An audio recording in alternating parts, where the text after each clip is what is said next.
इसके साथ ही एक बड़ी खबर आपको और भी बता दें कि हेमंत सोरेन की सदस्यता राज्यपाल महोदय के द्वारा निरस्त कर दिया गया है। झारखंड के राज्यपाल श्री रमेश बैस ने सीएम हेमंत सोरेन की विधायकी रद्द कर दी है।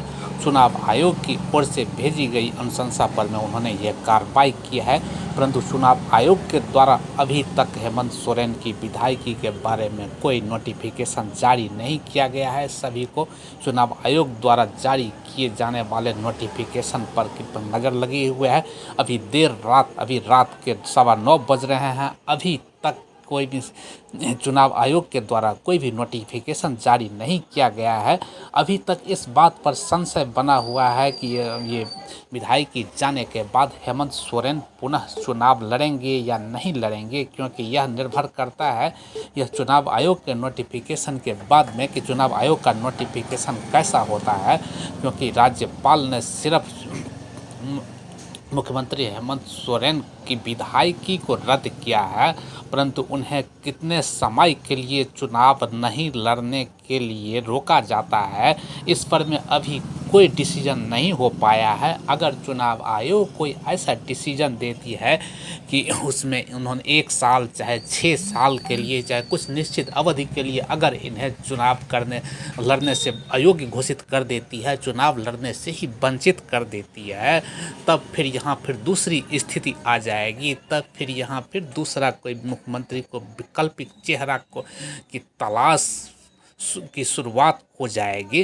परंतु अभी तक ऐसा कुछ नहीं है। अभी तक ऐसा लग रहा है क्योंकि राज्यपाल महोदय के डिसीजन के बाद में अभी तक ऐसा नहीं दिख रहा है कि मुख्यमंत्री को चुनाव लड़ने से अयोग्य घोषित किया जाएगा।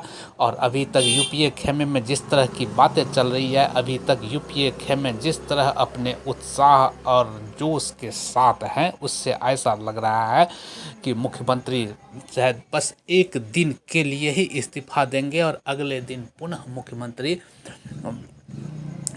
फिर से राज्यपाल के सामने अपना दावा पेश करेंगे और फिर से शपथ ग्रहण करके 6 महीने के अंदर में चुनाव जीत करके फिर से अपनी विधायकी वापस ले लेंगे। परंतु ये सारी चीज़ें निर्भर करती है कि चुनाव आयोग के द्वारा मुख्यमंत्री की विधायकी पर में किस तरह का नोटिफिकेशन जारी किया जाता है। सिर्फ उनकी विधायकी रद्द की जाती है या उन्हें कुछ निश्चित अवधि के लिए चुनाव लड़ने से भी अयोग्य घोषित किया जाता है। इसके बाद ही कोई इसके बाद में बहुत बड़ा यह डिसीजन अगर ऐसा डिसीजन होता है, अगर मुख्यमंत्री को चुनाव लड़ने से अगर अयोग्य घोषित किया जाता है, तो उसके बाद की स्थितियां बिल्कुल अलग होगी, क्योंकि उसके बाद हेमंत सोरेन की जगह किसी दूसरे चेहरे की तलाश होगी जो मुख्यमंत्री हेमंत सोरेन की बागडोर को आगे ले जाए। परंतु अगर ऐसा नहीं होता है, अगर उन्हें सिर्फ विधायकी से अगर उन्हें अयोग्य घोषित किया जाता है, अगर उनकी सिर्फ विधायकी निरस्त की जाती है, तब वह दोबारा से अपनी विधायकी वापस लेकर के पुनः सत्ता में आ सकते हैं। अब यह जानने के लिए आप हमारे साथ बने रहिए, आगे होता है क्या।